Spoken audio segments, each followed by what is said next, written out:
নির্বাচন ও গণভোটকে কেন্দ্র করে রাজধানী ঢাকা সহ সারা দেশে যান চলাচলে বিশেষ বিধিনিষেধ আরোপ করেছে নির্বাচন কমিশন।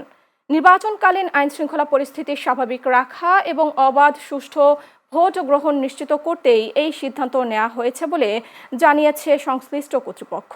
ঢাকায় ইতিমধ্যে যান চলাচল সীমিত করা হয়েছে। বিভিন্ন গুরুত্বপূর্ণ সড়ক ও স্থানে যৌথ বাহিনীর টহল জোরদার করা হয়েছে।